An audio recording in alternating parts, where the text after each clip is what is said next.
Vous écoutez Europe 1, il est bientôt 11h30. Le journal de la santé avec Anne Le Gall. À la une ce matin, le malaise des jeunes de plus en plus grand. Les médecins invités à fermer leur cabinet mardi prochain. Et puis un père tétraplégique qui se lève au mariage de sa fille.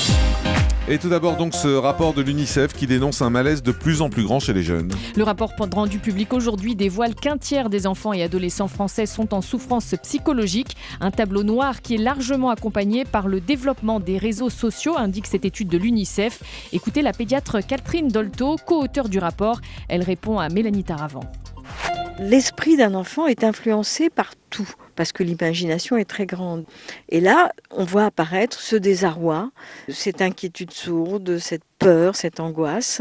Alors c'est vrai qu'on voit une dégradation des rapports humains entre jeunes, qu'on voit des jeunes filles, des jeunes gens avoir des comportements sadiques en bande, mais ça veut dire que toute notre société, à travers les représentations qu'elle donne, la publicité, ce qui se dit sur les écrans, la violence qui est donnée à voir, le sadisme, on jouit de faire peur, on jouit de faire mal.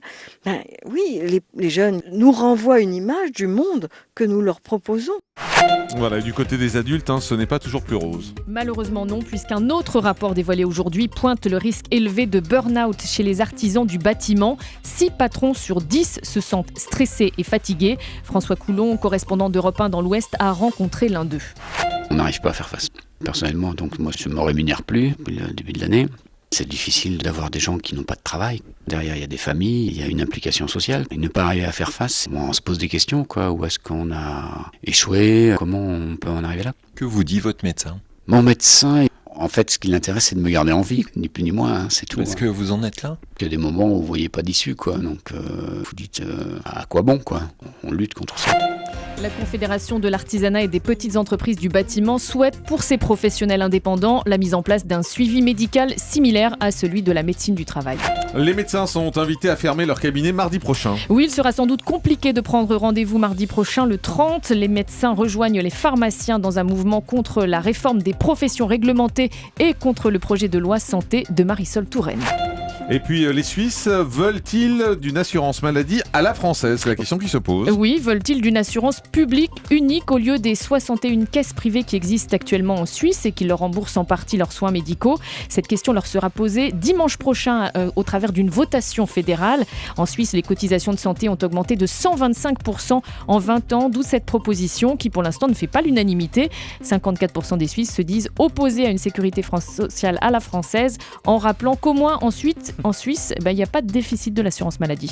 Voilà, la votation fédérale, c'est équivalent d'un référendum. Exactement. Un père tétraplégique se lève pour prononcer son discours au mariage de sa fille. C'est une belle histoire. Cela faisait 2 ans que ce londonien de 56 ans, handicapé à la suite d'un accident de vélo, n'avait pas pu se lever de son fauteuil. Et s'il a pu se lever et se tenir debout au milieu de la salle de mariage, c'est grâce à un exosquelette, une armature donc commandée par un joystick qui lui a permis de rester debout et de bouger tout seul. Incroyable. Ce père raconte fièrement dans la presse britannique qu'il n'y avait plus un œil sec dans la famille. Bah oui, belle histoire.